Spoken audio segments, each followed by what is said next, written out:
채널에 오신 여러분 안녕하세요. 조민진입니다. 지난 영상에 이어서 나를 살리는 가치 있는 자세에 대한 얘기를 좀 더 이어가겠습니다. 말씀드렸지만 저는 40대 중반을 향해 가고 있고요. 당연히 제게 주어질 전체 생의 길이를 예단할 수는 없지만 40대에 들어서고서부터는 늘 루이제 린저의 소설 제목이 떠오릅니다. 삶의 한가운데. 저는 생의 한가운데라는 제목에 더 익숙하긴 해요.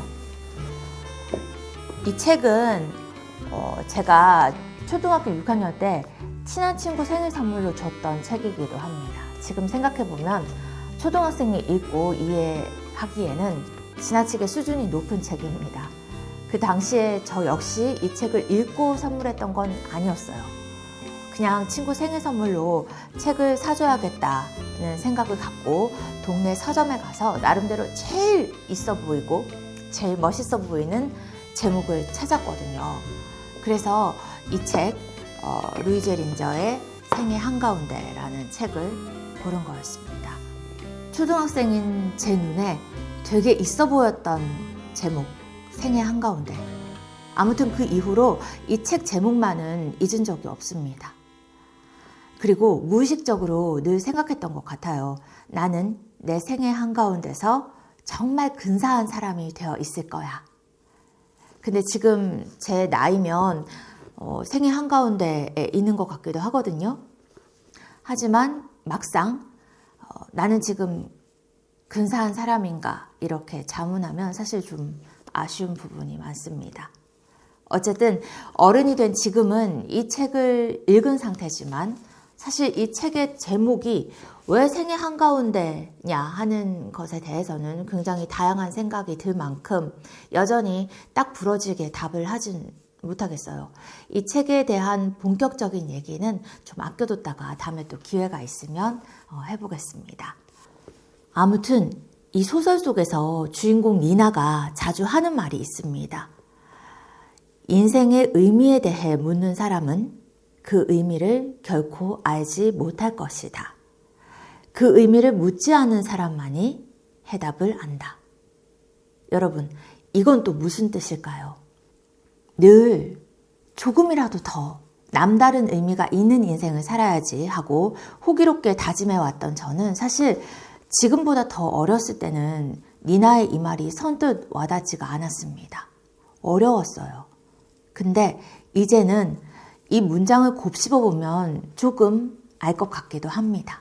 삶은 막 의미를 캐내야 하는 텍스트 같은 거라기보다는 그냥 누구에게나 다 다르게 주어지는 시험지 같은 게 아닐까 하는 생각이 듭니다. 시험 문제는 그 자체로 의미를 가진다기보다는 그냥 풀어나가는 데 의미가 있는 거잖아요. 맞을 수도 있고 틀릴 수도 있지만 어쨌거나 다 풀고 제출하고 나면 그걸로 끝입니다. 시험지에서 우리가 무슨 의미를 찾겠어요? 그냥 잘 봤다, 못 봤다. 더 나아가서는 그냥 문제를 풀었다. 그걸로 끝이죠, 뭐. 그래서 그냥 성실하게 주어진 문제를 푸는 것처럼 그냥 담담하게 주어진 삶을 살아가는 것. 그 이상도 이하도 아닌 게 인생이기 때문에 인생의 의미를 묻지 말라. 그래야만 인생의 의미를 알 수 있을 것이다 라고 했던 게 아니었을까. 여전히 100% 확신하지는 못하지만 저는 그렇게 짐작해 봅니다. 다만 문제를 많이 풀다 보면 비슷한 유형의 문제에는 차츰차츰 더 익숙해지는 것처럼요. 한 해 두 해 살수록 이 문제는 이렇게 풀면 돼 하는 나름의 노하우, 기술 같은 건 생기는 것 같아요. 그렇죠? 누구나 살면서 터득하게 되는 자신만의 방법들이 다 있을 겁니다. 물론 알고는 있지만 여전히 잘 사용하기는 버거운 기술들도 있겠죠. 제가 터득한 사실은 별것 아닌 하지만 때로는 너무나 어려운 삶의 자세 중 하나를 이번 영상에서 함께 나눠보겠습니다. 앞선 영상에서는 3가지 꼽았는데 이번 영상에서는 일단 하나 더 해볼게요. 가만히 생각해보면 제 마음이 되게 힘들었던 많은 순간에 저는 비교를 했던 것 같습니다. 서두에 잠깐 말씀드렸지만 사실은 우리 각자가 태어나서 죽을 때까지 전부 다 다른 시험지를 받는 거잖아요. 문제를 어떻게 푸느냐는 나의 선택이겠지만 내게 주어지는 시험지가 어떤 것이냐는 내가 선택할 수 있는 문제가 아니라는 생각이 듭니다. 내가 선택할 수 있는 거면 쉬운 문제만 선택했겠죠. 그런데 다들 아시잖아요. 늘 그렇게 뜻대로 되는 것만은 아니라는 것. 우리는 어떤 문제가 주어질지 모르고 태어나지만 아무튼 일단 태어난 이상 내게 주어진 문제를 풀면서 살아갑니다. 다시 비교의 문제로 돌아갈게요.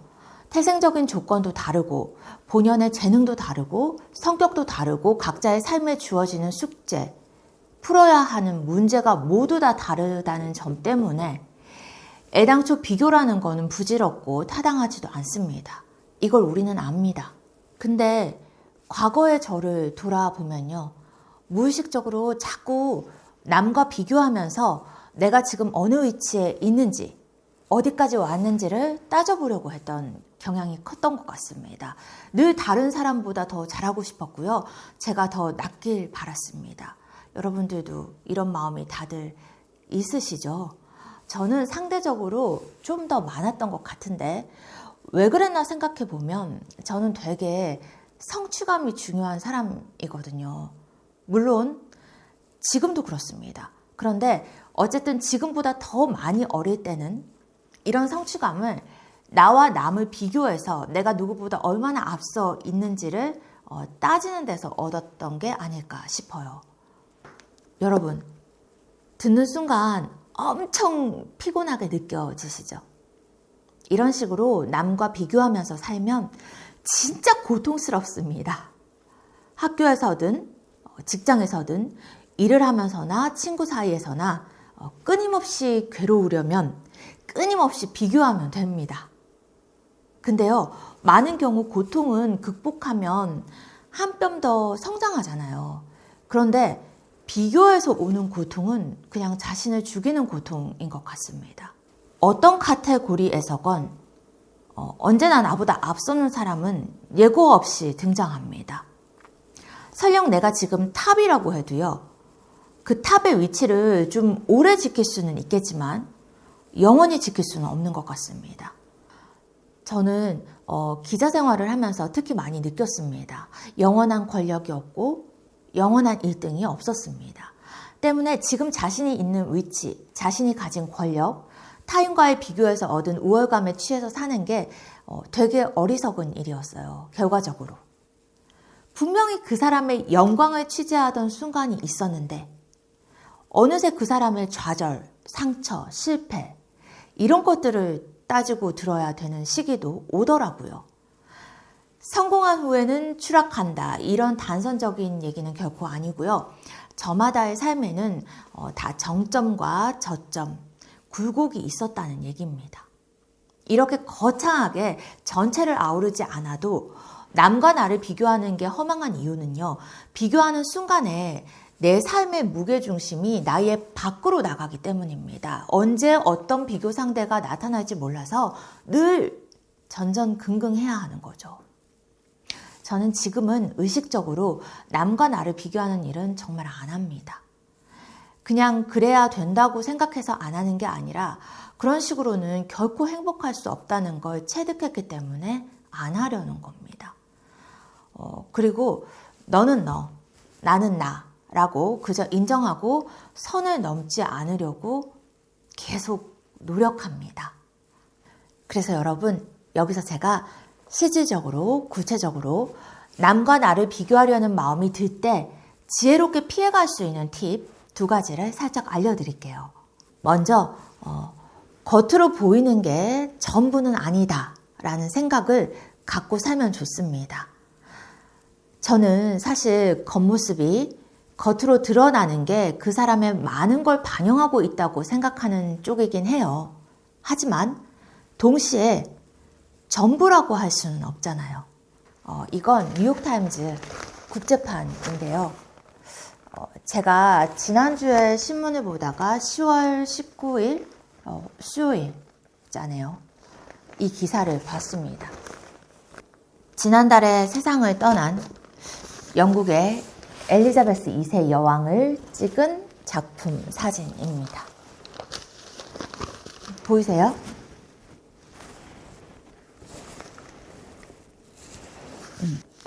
크리스 레빈이라는 작가가 2004년에 이 여왕을 찍은 사진이고요.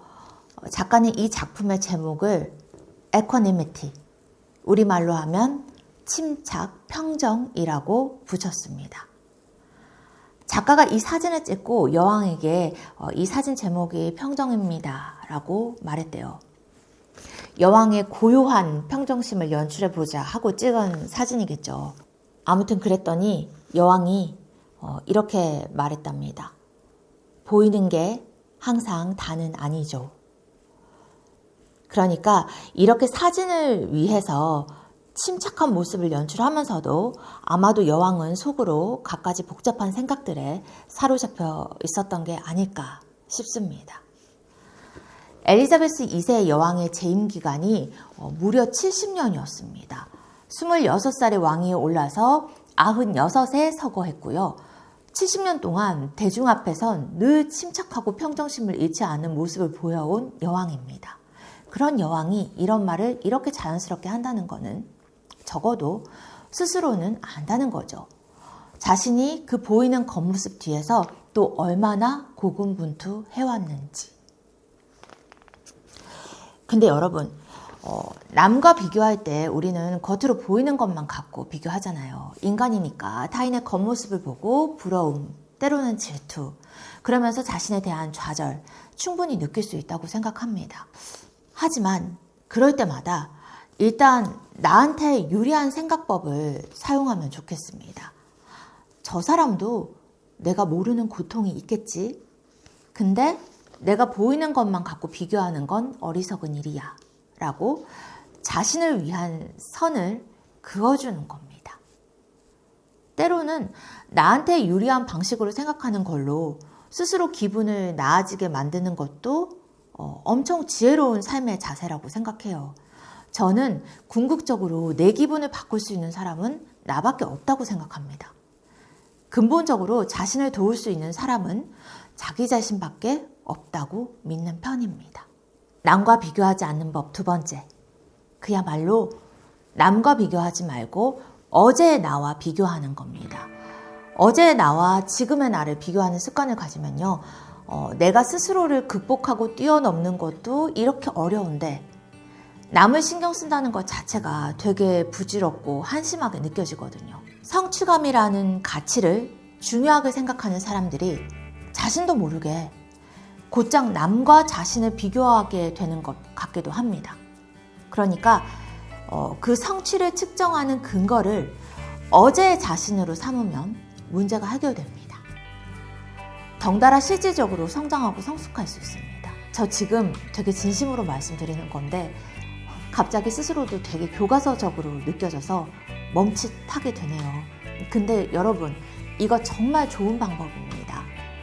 어제의 나와 오늘의 나, 그리고 내일의 나를 비교하는 마음으로 살면 삶의 무게중심이 항상 내 안에 있을 수 있습니다. 그래서 쓸데없이 외부에 있는 타인의 컨디션에 따라서 괴로울 이유도 없고요. 그야말로 평정심을 갖고 진짜 제대로 노력하는 일이 가능해집니다. 그리고 어제보다 좀 더 나아졌다. 내일은 좀 더 좋아질 수 있을 거야. 생각할 때마다 진짜 쾌감을 느낄 수 있습니다. 수십 년에 걸친 진짜 제 경험에서 비롯된 노하우입니다, 여러분. 그래서 결론은요. 절대 나를 타인과 비교하지 말자.